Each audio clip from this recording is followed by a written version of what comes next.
Thank you all for joining us here at I-80 Sports, where today, second round of the NHL playoffs has concluded. It's time for the Eastern and Western Conference Finals. Guys, thank you for joining us here again at I-80 Sports.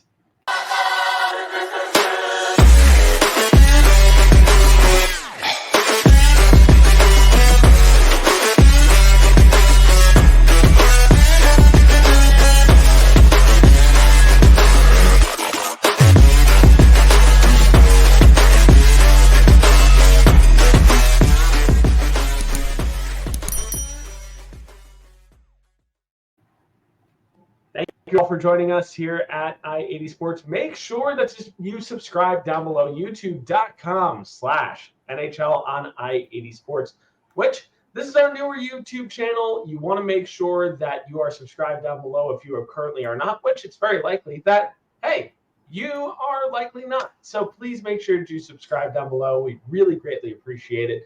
And if you like our previous content, check out our older content on the Designated Pundits, formerly I-80 Sports, for all of our content there as well. If you are on X and you don't currently follow us, make sure you follow us down below at I-80_sports NHL. And if you follow us already, thank you guys so much because we greatly value all of your support. But we're here at I-80 Sports to preview the Western and Eastern Conference Finals. I'm Brian. He's Tom. I'm going to get directions right at some point, I swear. Tom, how you doing today? Doing well. And here we are. We are in the conference finals. And a year ago today, I was saying how much I hated the matchups last year. Well, bias aside, I love the matchups this year. This should be a lot of fun, both of these series. And for the second time in 3 years, my team is in it. This time might be a little different. I was about to say, you've got to be over the moon at this point. I could already kind of guess of why you love one particular matchup, but we'll get into that. We'll talk about that in a little bit. But before we get into our Eastern and Western Conference final predictions, we have to talk first about what happened in the second round in the quarterfinals. We got to talk about round two. So let's give a brief recap of what happened in round two of the NHL playoffs. Starting on the Eastern Conference side, we saw the Florida Panthers beat the Boston Bruins 4-2 on their side of the bracket in a pretty interesting series against two very, very tough teams and hard-nosed teams. So we'll react to that in just a little bit. New York Rangers and the Carolina Hurricanes faced off in the second round as well, with New York Rangers taking that series 4-2 in Carolina. Could maybe see some new things on the horizon for Carolina here. We could see some moving and shaking, but one bit that's not moving and shaking is head coach Rod Brind'Amour. He has just signed a multi-year deal to remain the head coach of the Carolina Hurricane. We are definitely going to react to that once we get to the offseason because we've got a bunch of coaching changes that we have to react to. So we'll save our thoughts for that. Moving over to the Western Conference, we have the Dallas Stars versus the Colorado Avalanche. Quite a Western Conference matchup here, with Dallas taking that series 4-2 against a really difficult Colorado team. We'll react to that in just a little bit too. And finally, on the other side of the Western Conference bracket, we saw a Game 7 in this round. We had the Edmonton Oilers versus the Vancouver Canucks, with the Edmonton Oilers coming out on top 4-3. And I got to say, I remember very vividly back in late November having an episode of I-80 Sports where we talked at length about the problems with the Edmonton Oilers, the firing of Jay Woodcroft, and the hiring of Chris Knobloch to the role of head coach for the Edmonton Oilers, and if it was going to make a difference, and they need to make some changes. And lo and behold, Edmonton has found their way to the Western Conference Finals. So there is a lot to dissect here in general from round two. Tom, was there anything here that kind of jumped out to you in round two of the playoffs? Anything good, anything questionable, anything bad? Well, I want to start out with the biggest questionable offense there, I guess, if you want to call it. It was that call on Sam Bennett in the third period of Game 3 of the Boston Bruins Florida Panthers series. It was a bad call. It was a bad call. Puck should have never gone in. That series maybe should have gone 7.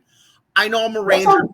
Let's unpack that for a little bit, because Sam Bennett it particularly was a point of contention throughout the entire series. Sorry to interrupt there, but just like I feel like this is probably the biggest talking point from this particular series, from Florida versus Boston, because Sam Bennett not only was a part of that goal, and a very questionable goal that was called a good goal, but you also had the injury of Brad Marchand of the Boston Bruins at the hands of Sam Bennett as well. Tom, do you consider that hit on Brad Marchand from Sam Bennett a cheap shot by Bennett?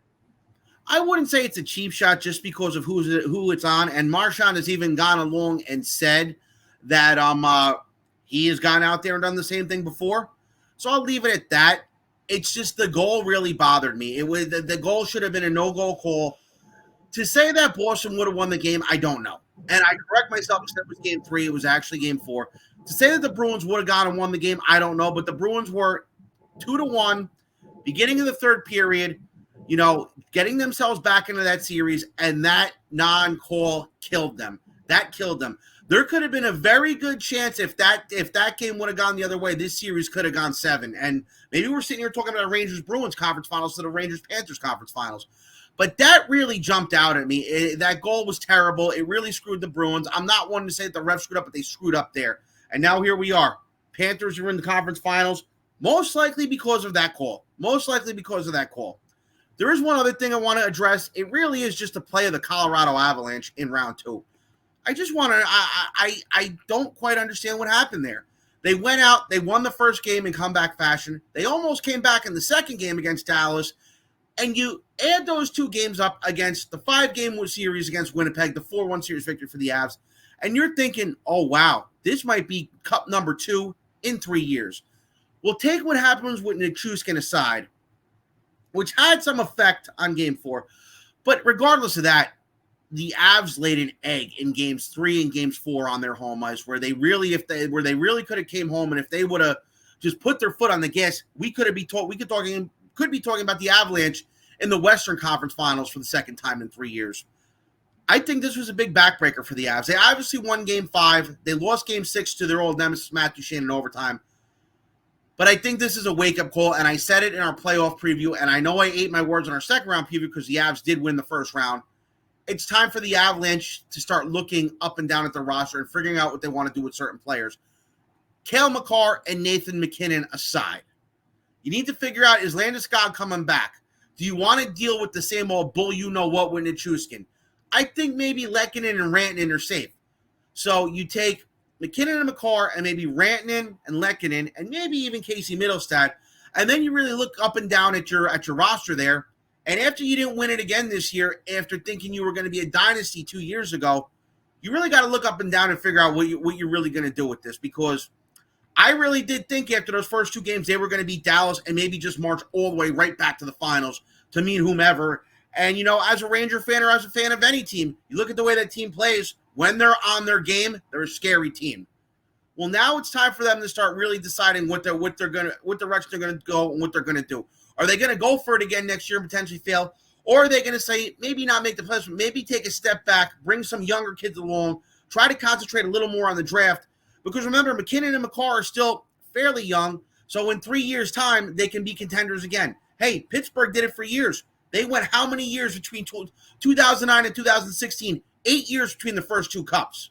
So there's nothing wrong with doing that when your 2 best players are in their prime. If you want to rebuild the depth, it might get you a cup later on.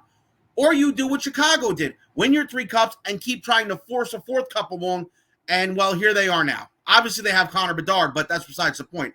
If they would have been maybe a little more careful with their depth and with their players not named Taves and Kane back then, they may have won another one along the line, or maybe they'd be better off where they are now. Maybe Kane would still even be in Chicago. But that's besides my point. It's just the Colorado Avalanche laying an egg are really going to lead to some question marks in Denver. Yeah, to unpack that a little bit further with Colorado, something's got to give at this point. I think that Colorado is going to go through a bit of an evaluation process with their roster and kind of see where they can kind of add and subtract. But I think it's going to be less drastic than a lot of people think when it comes to Colorado, just simply because, first and foremost, we shouldn't expect at this point that Valeri Nichushkin, who notoriously was suspended for a second offense of the NHLPA's drug protocol, I think it's safe to say for Colorado that they're going to be looking to replace his production in the offseason. I think they're going to try to find some way, shape, or form to replicate the production that he brought to the top six. And that's no easy task when you consider that Valeri Nichushkin was almost a point per game player this past season in games that he did actually play with Colorado. Because, mind you, this was not his first offense, and his first offense occurred during the season. So Colorado's going to need to replace that. And I think it's just kind of figuring out who your role players are. You already got your core in place. I don't think you need to break up the band. I don't think you need to really do anything drastic in that regard. But I think you need to kind of evaluate your bottom six. I think you need to evaluate your special teams and how that's being run at the moment and kind of figure out the goaltending situation. You know, now all of a sudden you have a spot behind Alexander Georgiev that is now open at the moment, but with the sudden retirement of Pavel Francouz. But this is also a spot that maybe we could see goaltending prospect Justice Anunin actually pop into this spot. So I'm very curious to see what Colorado's plan with Justice Anunin is going to be moving forward, and his role playing behind Alexander Georgiev. If maybe the flame is kind of a little bit closer to the behind of Alexander Georgiev, if you will, in Colorado after this series and after his play as of late, you know, being a bit on the below average side for a goaltender of his pedigree at the moment. Another thing that jumped out to me from this particular playoffs was, first of all, the resilience of the New York Rangers, because I really thought that they were going to give that series back to Carolina after going up 3-0. Giving those next two, game 4 and 5, to Carolina, it was, you know, teetering on the dangerous line, and I really thought that I was going to have to send a wellness check to Tom in game 6, because I saw where the game was already going. I was just like, oh boy, here we go. We're about to go to game 7. The boys finished the job. I'll give you that. The boys finished the job. I was surprised. I will say I was surprised. You know, game 4 I wasn't mad about. Was not mad about game 4. They made the valiant comeback in game 4. You know, you lost on a bad penalty on a power play at the end of the game. What are you going to do? I still think had that call never been made, they might have won game 4 in overtime and swept that series again. Game 5, they were bad. Game 5, they weren't bad. They had a bad third period. They quit playing in the third period. They tried to sit back on a 1-0 lead to get through the series. It didn't happen. And I'll tell you what, game 6, when they went down 1-0, even before they went down, when they went down 1-0, I thought they were cooked. I said, we're going to come back. It's going to be, I said to myself, I said, watch. It'll go game 7 Saturday night. Carolina will go up 2. They'll score 1 in the third period, put all their valiant efforts in and lose, and this will be another waste of a year. It didn't happen that way. Didn't happen. And I even went and played hockey that night. And to find out they won 5-3 when I got off the ice, I was in shock. And I was even more shocked. Not even more shocked. I'd say I was very happy with Chris Kreider scoring the hat trick. I'll throw the Mark Messier comparisons out the window, but I'll say I was wrong. I had been saying about Kreider for years. I didn't like the contract. I didn't like that they were keeping around. Well, he went out there and he almost single-handedly won game 6 for them. And now here they are tonight at Madison Square Garden, getting ready to play game 1 instead of being up in Tarrytown, cleaning out their lockers, going home for the summer. So I love that game, and that could be a game when you look back on at a potential championship season. That might be a game you go look back and say, that was a game that got us to the top. Obviously, there's still a lot more left to be done before you can say that, but it's one of those ones where you put it there. Not dissimilar to Chicago coming back against Nashville back in 2010 in game 5. Very similar thing. I mean, with Chris Kreider, to kind of go back to that point, a natural hat trick in game 6, I think it really kind of helps cement his legacy a little bit more, you know, as a blue shirt in general, and only enhances that lore of the past few years with his game as well. Former 50-goal player, and he really hasn't let up. He's been really the glue that's been holding the New York Rangers together. We'll get to other glue guys that I think are going to be important in the Eastern Conference Final with them. The last thing I just want to mention from the second round was Edmonton coming out on top against the Vancouver Canucks. It was less about the dominance of the Edmonton Oilers in Game 7, and more so of just an absolute collapse by Vancouver, in my opinion. The lack of forecheck, the lack of, almost not being completely in line with each other, not being completely in tune with each other on the ice. You had multiple offsides calls against the Vancouver Canucks that, quite frankly, a playoff team should not be committing. A playoff team shouldn't be offside as often as they were in Game 7. And I was surprised. I even said out loud at one point, I'm like, what are we doing, boys? It's frustrating to see with Vancouver because of how talented that roster is, how talented that lineup is. But you got to think that maybe a few changes are coming with Vancouver. They've got a few pending UFAs, namely Nikita Zadorov. I believe, is Elias Lindholm a UFA at the end of this year, Tom? I believe he is. I think so. Because there were rumblings about Carolina maybe wanting to go out and sign him in the offseason. Now that would be a reunion if that were to happen. But I'm going to be interested to see where Vancouver goes. I definitely don't think this is the end, but I'll finish off in Vancouver.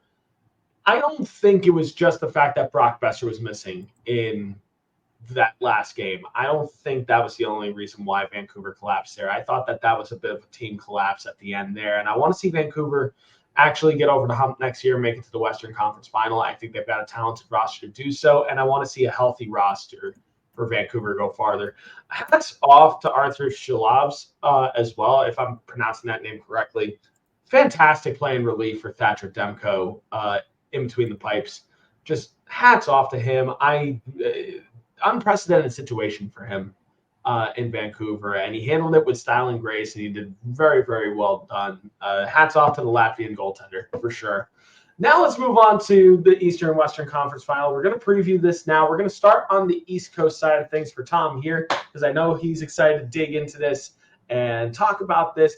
It's the Florida Panthers through the New York Rangers, and if you're a New York Rangers fan right now, you're probably seeing a few players that have been ready and coming back from injuries. We saw it last round with Filip Chytil. We now have the new wrinkle that Blake Wheeler, who's been out for quite some time, could be ready to return to action for the New York Rangers. And I'm going to lead off, kind of one at a time questions here with you, Tom, just because I know you're our in-house New York Rangers aficionado here.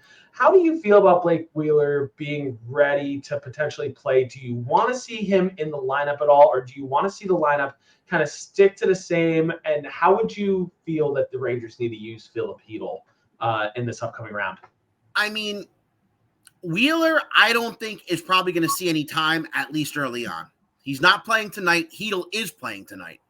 Wheeler, like I said, I've had my issues with him all year, but right now it's good to have depth. Even if you use him on the fourth line, it's good to have depth. It's good to shuffle guys in and out, and we'll really see what happens. I think that if he comes back, it's going to be third or fourth line where he should have been the whole time anyway. As far as Chytil's concerned, they're using him on the left wing right now on the third line, and I think that's just done as a precaution. Personally, I would actually like to see him in the middle on the third line, bring Will Cooley back up the third line, and put Wenberg down on the fourth line with VC and Goodrow.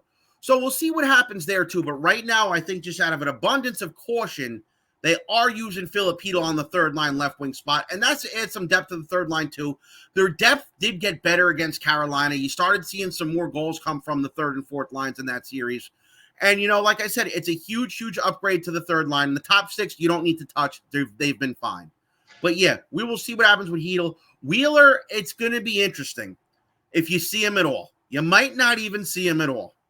Yeah, I agree on the Blake Wheeler side of things. This is an older, experienced playoff player coming back from injury, and certainly on the wrong side of his career in the sense of age, but has a lot of pedigree, and it seems like he's a fan favorite in the locker room with the boys, and it seems like he has kind of carved his niche with the New York Rangers in a lot of ways, just kind of seeing how he interacts with the rest of the team. I think it's possible that we could see him in this series. I think Filip Chytil being back and in better form for this upcoming series is going to be big too. Speaking of being big, I know that obviously with the Florida Panthers, they play a very gritty style of hockey. They play a very fast, but also very hard-nosed style of hockey. They don't shy away from hits. They finish checks. And they also are known to fight a little bit and mix a batch every once in a while. Do you think the Rangers are doing the wrong thing by not having Matt Rempe dressed for tonight in the event that it gets scrappy?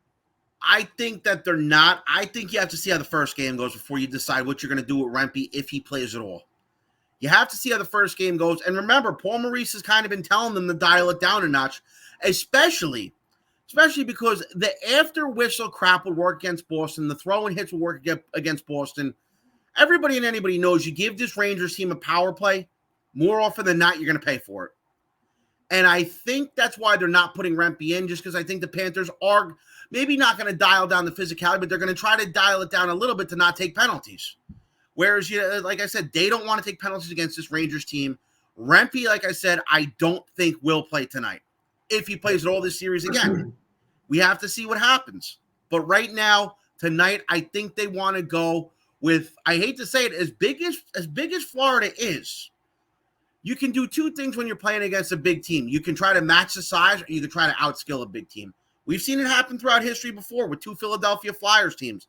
76 Flyers, two-time Stanley Cup, two-time defending Stanley Cup champions, went out, tried to outmuscle the Montreal Canadiens in 1976, got swept 4 straight.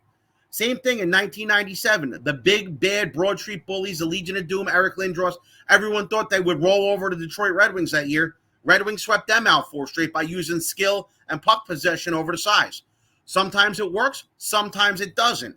I think that the narrative going into this series, too, and I don't mean to get off topic, is it's similar to the Rangers and Tampa series back in 2015, where it was the Rangers were in the finals the year before, were somewhat of a similar story to Florida, maybe not completely a Cinderella story, but had gotten there and lost, and it was, okay, well, the narrative is the Rangers are going to get back to the finals in 15 and win.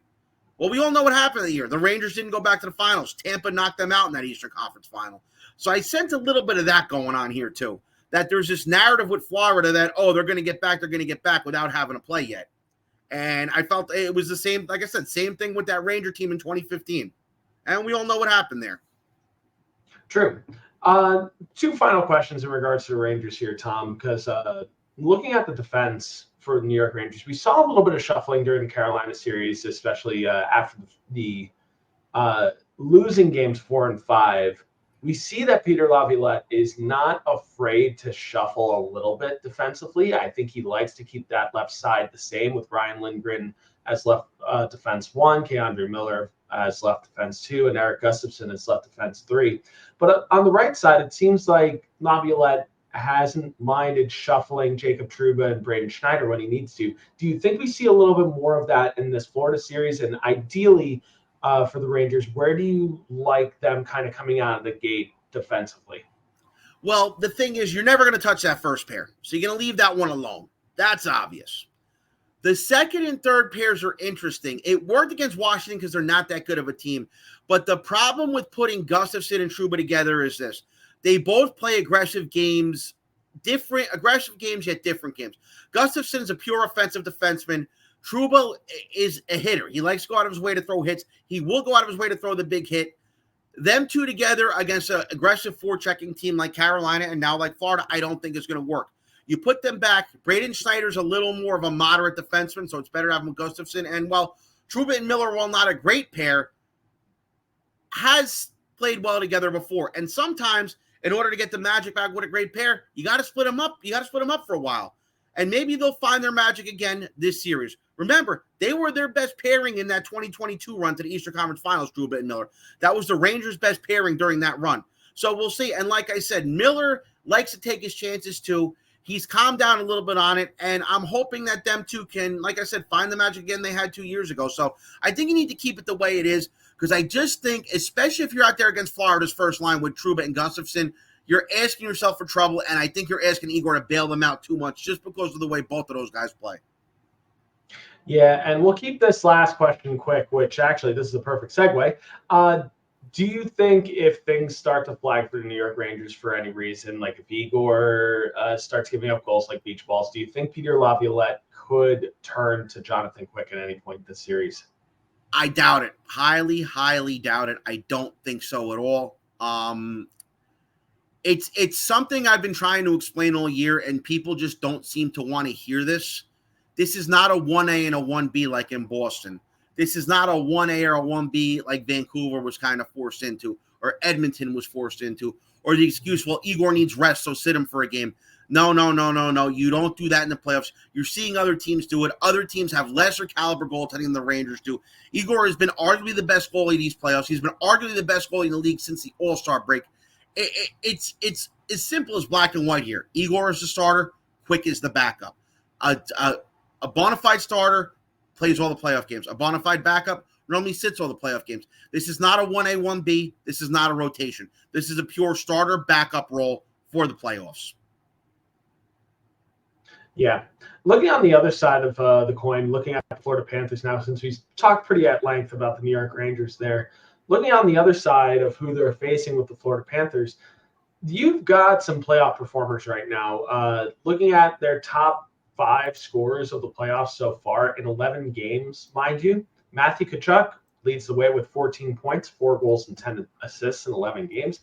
Alexander Barkov, recently named the Selke Trophy winner. Congrats to him on that one. 13 points in 11 games, 5 goals, 8 assists in that time too. And Carter Verhaeghe, 11 points in 11 games, point per game. 6 goals, 5 assists. Sam Reinhart and Anton Lundell, both tied with 9 points respectively as well. Brandon Montour is also close behind with 8 points. So Florida has some firepower here, and Florida should not be overlooked whatsoever in this series. I think this is going to be a really, really tight series. And then for between the pipes, Sergei Bobrovsky has had a very nice playoff for himself. In 11 games started, he started all 11 games so far. He's 8-3. He's got a .902 save percentage and a 2.37 goals against average. He's made a lot of big saves this playoff series. This playoffs in general. He's done a really, really nice job for himself this year, and it's been a pleasure to watch him return to form for the Florida Panthers this year. And on the Rangers side, looking at their points and what they've accumulated in the playoffs as well, they've been no slouches either. You've got Vinny Trocheck and Mika Zibanejad both tied for points in the playoffs in 10 games, 14 points apiece for both players, 6 goals for Vincent Trocheck in that time too, but he hasn't been the big goal scorer for the New York Rangers. That's Chris Kreider with 7 goals in 10 games. Obviously, that's including his natural hat trick from Game 6 against the Carolina Hurricanes last round. And also, you got this guy named Artemi Panarin with 11 points in 10 games as well. Alexis Lafreniere also 10 points in 10 games as well, really finding his way for the New York Rangers here, a point per game as well. You love to see it as well. And he's also, mind you, a point per game in only 16 minutes of ice time a night. So that's a pleasure to see as well. Really even on both sides. Looking between the pipes for the New York Rangers, though, that's where we see a little bit more of a difference. Igor Shesterkin might get a little bit more of a push in my mind in the goaltending matchup. I mean, you've got, a really, really good goaltending matchup here between Igor Shesterkin of the New York Rangers and Sergei Bobrovsky of the Florida Panthers. The difference here is the save percentage, though, for Igor Shesterkin.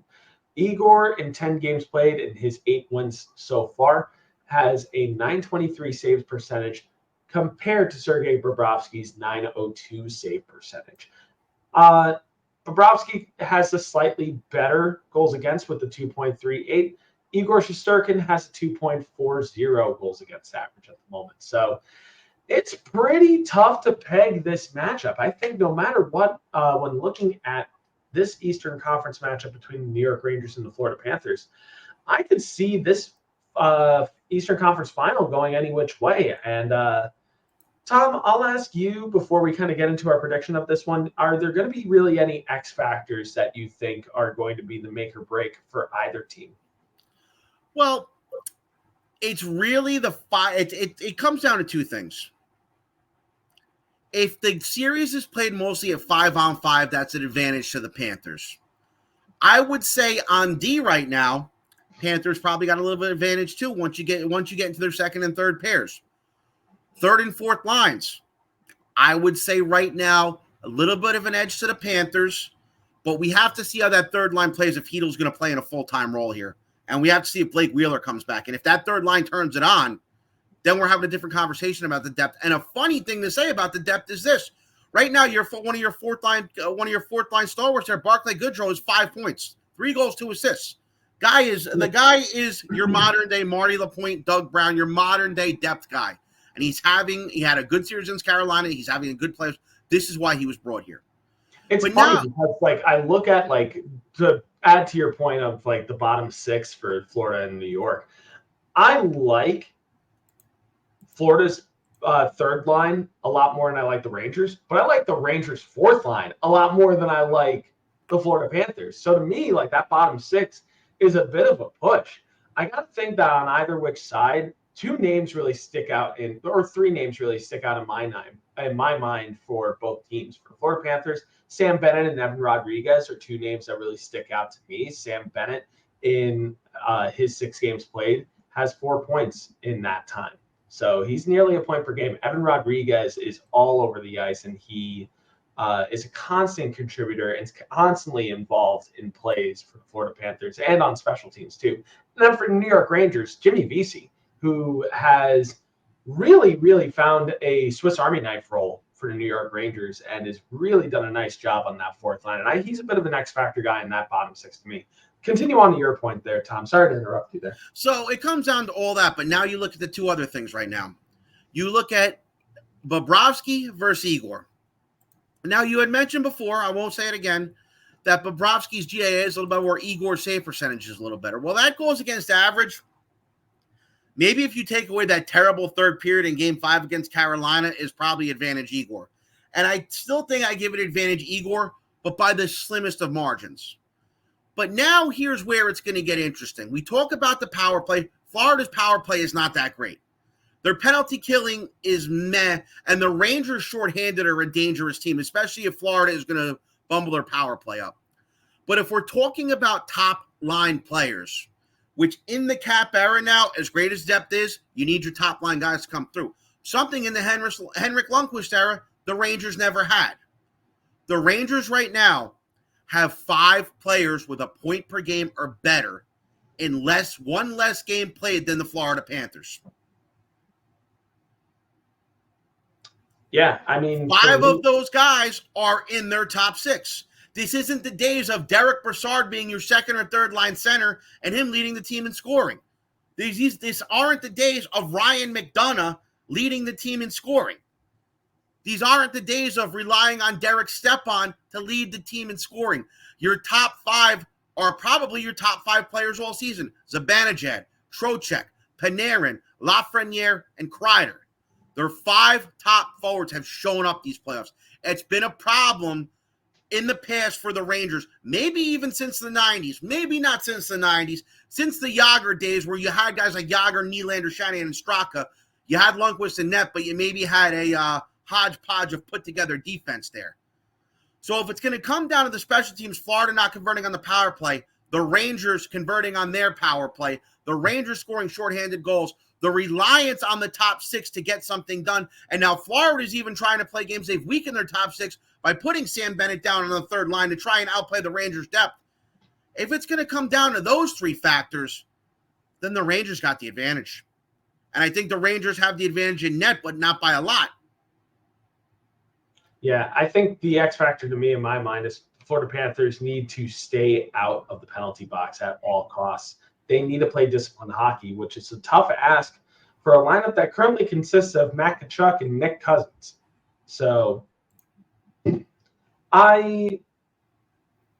this series could go either which way in my mind, but other X factors in my mind for both teams, if I'm looking on the Florida Panthers side, it always seems like Carter Verhaeghe comes up in large moments here for the Florida Panthers, and he's done it time and time again. And I expect that to still be the case for the Florida Panthers in this series against the New York Rangers. Where Carter Verhaeghe is, Matt Tkachuk is also going to get involved too. I think he's going to be a big X factor on the physicality side, on the leading by example side for the Florida Panthers too. So he's an X factor in my mind too. Don't underestimate also the importance of Vladimir Tarasenko on this team. Vladimir Tarasenko, who illustriously was a New York Ranger last year in the Stanley Cup playoffs and after being bounced in round one. You got to think that Vladimir Tarasenko has a little bit of a chip on his shoulder and looking to maybe kind of prove himself in front of the New York crowd after a bit of a lackluster first round last year and kind of show what he can do. Okay. And point taken about Tarasenko, yes. Point taken about him. Right now, Tarasenko's got 5 points in 11 games. The guy he's staring down on the right side of the Rangers first line, Jack Roslovic's got 7 points in 10 games. It's true. And it's surprising because, I did not have that on my bingo card. I'm not going to lie. Looking on the defense, I think Aaron Ekblad's health has been paramount for the Florida Panthers' success. I think when he is healthy on that defense, I think they're much more solid, even though he's more of a silent presence lately for the Florida Panthers. Gustav Forsling and Brandon Montour have certainly made a lot more noise for this defense in general for Florida. Dmitry Kulikov is another name that kind of sticks out in my mind of okay, not really a point getter, not really that noticeable, but he does a lot of little things super, super well. And he's been very defensively sound in the playoffs so far, which is a reason why they rely on him on the third pairing defense next to Oliver Ekman-Larsson. So, Tom, we'll keep it quick here.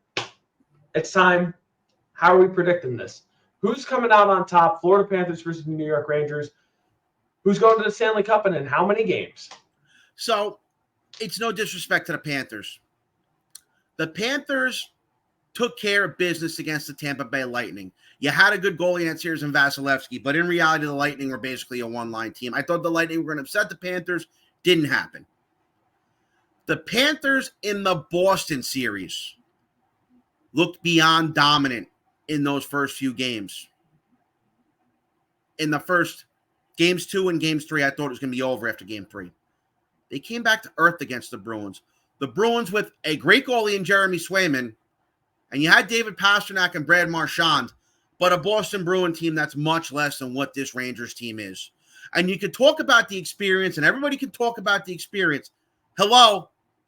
Anybody home? The Rangers were in the Eastern Conference Finals 2 years ago.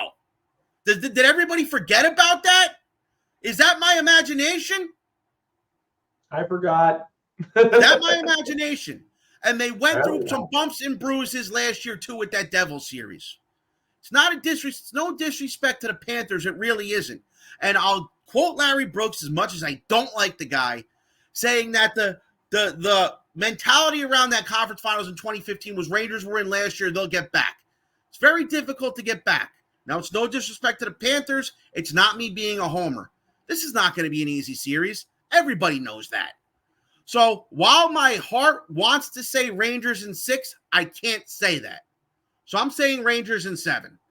I'm saying they unwrite that 2015 stinker against Tampa at home in a Game 7. Personally, I don't want a Game 7 to happen. I want them to win it in 6, but I think so does every Ranger fan in the world want them to win it in 4, but we all know it's not going to happen. But I just think right now, Florida last year was hurt. We know that. But I just think right now, the Rangers are getting a lot more out of their top 6, and they're getting a lot more from their goaltending. Not a lot more. They're getting a lot more from their top 6, I would say. They're getting a little bit more from their goaltending. The D and the depth, obviously, I give it to the Panthers. I think it's not going to be an easy series, but I just think, at the end of the day, the Panthers from their little run last year, and I know they were hurt this year and got healthy, I just think maybe the tank's going to run out on them here, and the Rangers do take the series in 7 games, not without stress, not without anger, not without parallel as a Ranger fan. And good analysis there, and certainly passionate and fired up there. Feels like the rallying cry for the New York Rangers a little bit.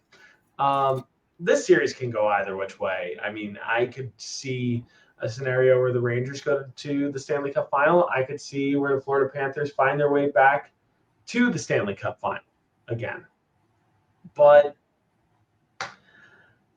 we got to predict this one way or the other, and I can't believe I'm actually saying it, but I'm going to agree with Tom here. I think when push comes to shove, I think New York has the team this year to do something special. They have the team this year to, I think, go to the Stanley Cup final.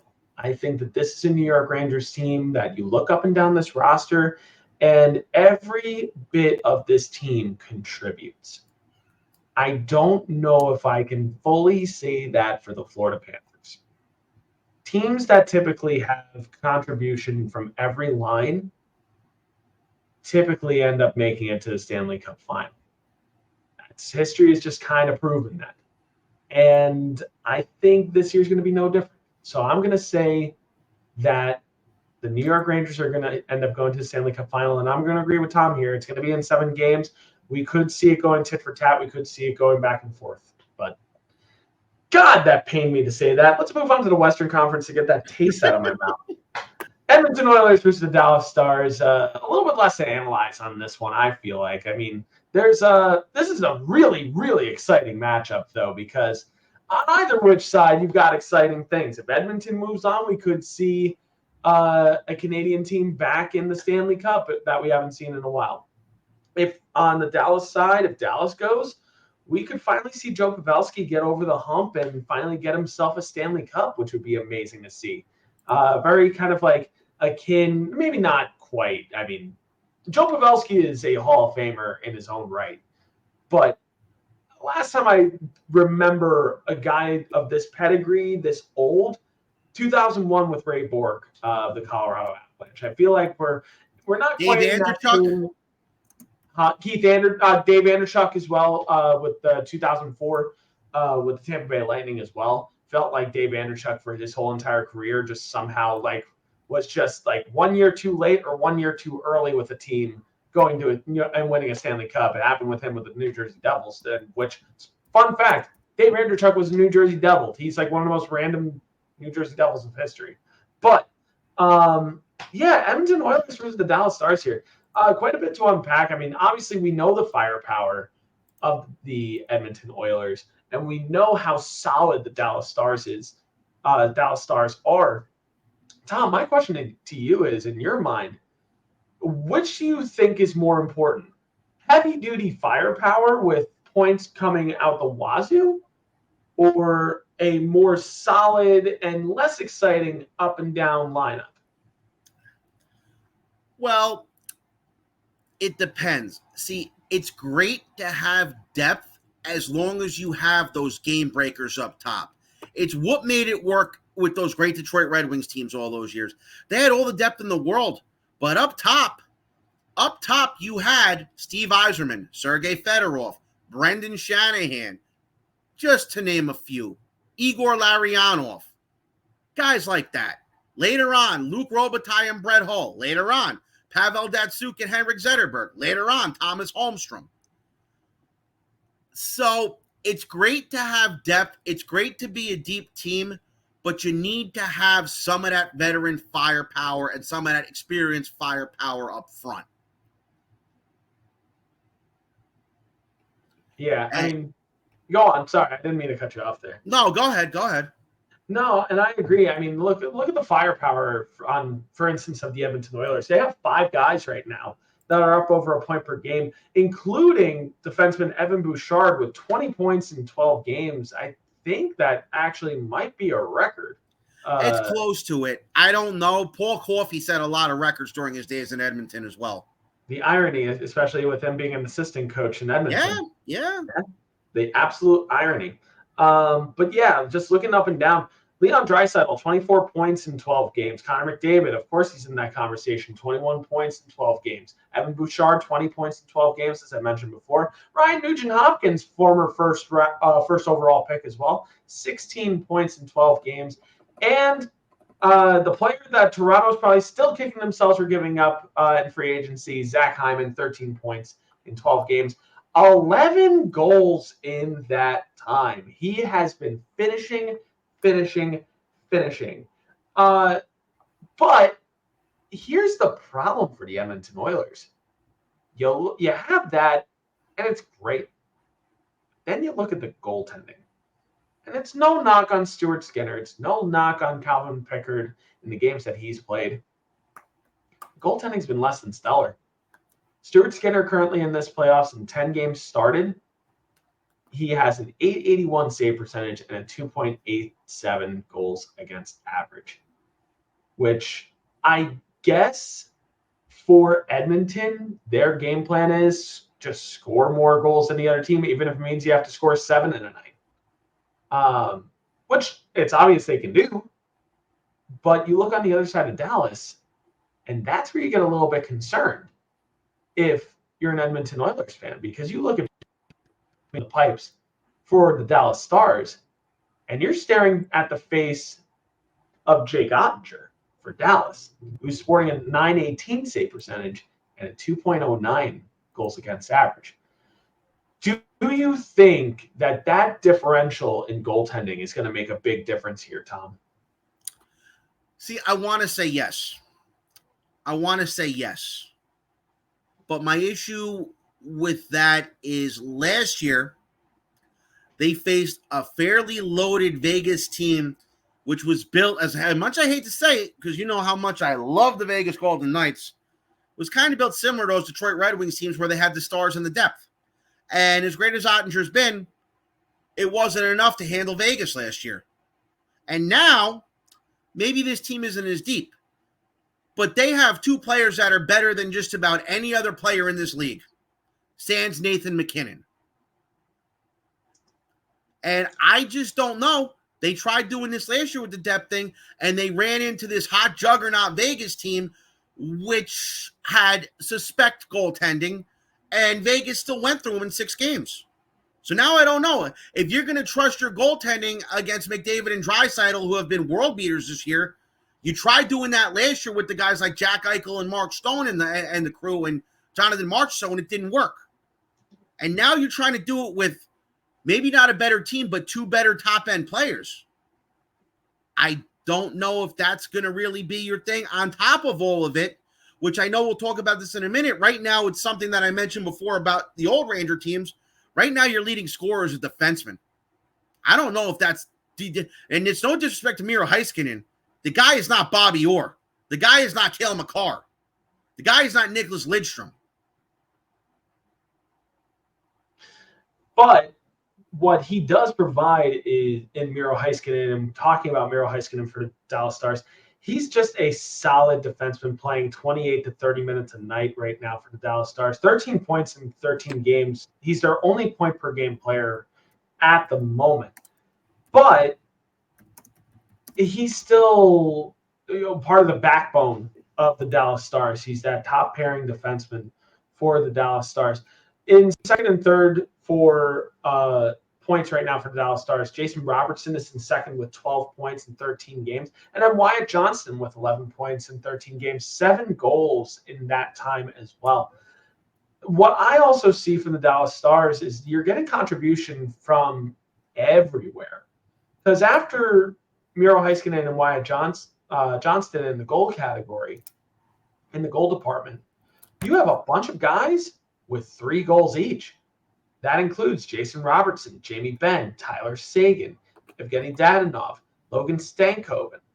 All names that are still contributing for the Dallas Stars, no matter what role, no matter where they're playing in the lineup. Matt Duchene, on paper, 6 points in 13 games, 2 goals in that time, but 2 really important goals, clutch goals at that.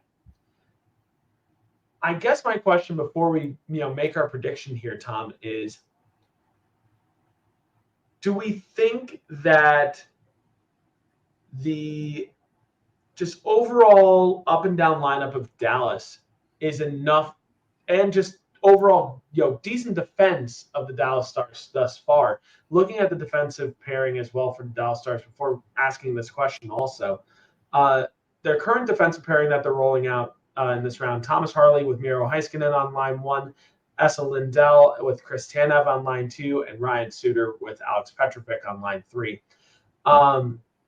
Do we think that defense, coupled with Jake Ottinger between the pipes as well, do we think that's enough to put a halt to Edmonton's firepower? I don't know. Right now, what you're asking to do in this era is not a good thing. And I only say this because I know it as a Ranger fan. When you relied on Henrik Lundqvist and defensemen like Ryan McDonough, Mark Stahl, Dan Girardi, and the like to win yourself playoff games because your forwards couldn't get the job done. You didn't have the personnel up top to get it done. And it's no respect to Wyatt Johnson and Jason Robertson and Joe Pavelski. And Pavelski, as much as people want to see him get a cup, he hasn't been good. And Matt Duchene hasn't been that great either. So basically, what you're asking them to do is rely on your D, rely on your third and fourth lines, and rely on your goaltending, and sit there and just hope that you can hang around. Your first two lines can hang around McDavid and Draisaitl, who, this is McDavid and Draisaitl. These are right now probably the two best players in the league. Probably the two best players in the league. And I hate to say it, there is nobody on that team who can match up with those two. I'm going to tell you right now, as much as I like Dallas, much as I like their depth, and if this was Vancouver, it would be a no-brainer to this question. But this is not Vancouver. This is not Vancouver. It's not. And the same argument was used all those years with those two Pittsburgh Penguin Cup winners with Crosby and Malkin. We have the more depth, we'll slow them down. Well, you didn't slow them down. Tampa in 16 couldn't slow them down. In 16 and 17 in the semifinal series where Washington tried to bulk their depth up, they couldn't slow them down either. So my honest answer is here, I think if you're relying on your third and fourth lines, your D and your goaltending to win a series, when you were looking at Connor McDavid and Leon Draisaitl on the other end of the ice, I think that you're playing with fire. And with your leading scorer being a defenseman, you're playing with even more fire. I've seen the movie before. I don't know if that's going to be enough. And I can even harken it back to the Rangers Tampa series in 2015 when they just assumed that Lundqvist and their third and fourth lines would beat Tampa, forgetting that they had the triplets on line 2 and Stamkos on line 1. I just, in today's game, I don't know if it's enough. Well, no matter what, I think it's going to be another tight series. I think we could potentially see another Game 7 alert, which I think if you're an Edmonton fan, you're saying, please, dear God, no. But let's predict this right now, right here, right now. Edmonton Oilers versus the Dallas Stars, Western Conference Final. Who is going on to the Stanley Cup, Tom? Well, and in how many games? Like you said, you were right. Don't think it's going to be short. I don't think it's going to be short. But you know what? I think I'm going to go for the upset here. I'm going to go with the Oilers. And I think the Oilers are going to take it in 6 games. I just think that Dallas's first two lines are going to be too much for McDavid, are not going to be able to skate with McDavid and Draisaitl. I think, once again, just like I mentioned for the Eastern Conference Final and against the New York Rangers and Florida Panthers, this series can go either which way in my mind. I could see a scenario where Dallas moves on. I could see a scenario where Edmonton moves on. But all it takes for Dallas is to neutralize the threat and to neutralize those top two lines. If you can not neutralize and neuter those top two lines, I think they've got a good chance of moving on. And as I've said in previous episodes, in the preseason, I predicted the Dallas Stars to go to the Stanley Cup and win the Stanley Cup. I am not wavering from that. I'm going to say right now, I'm going to say Dallas in 7. I'm going to say the Dallas Stars in 7. And I say that we're going to see a Dallas Stars versus New York Rangers Stanley Cup final. Book it. You know I'm right. Yeah, that's all where I was going for that. I was thinking motivational, but I got nothing at this point. But what I do got at this point is questions for you guys, which is, what do you think of our takes? Please let us know down below in the comments section. Join the conversation. Do you agree? Do you disagree with our takes? Let us know. And while you're there, make sure to subscribe down below. YouTube.com/I80 NHL on I80 Sports. It's a new channel. Make sure you subscribe, hit the bell notification so that way you know when our content goes live as well. If you're on Twitter as well, make sure you follow us down below at I80_sports NHL. And if you follow us already, and if you're already subscribed to us, thank you guys so much because we greatly value all of your support. It's enough of us talking. It's time for you guys and us to watch the Eastern and Western Conference Final, and we'll see you guys in the Stanley Cup. So until then, I'm Brian. He's Tom. This has been our predictions of the Eastern and Western Conference Finals here at I80 Sports.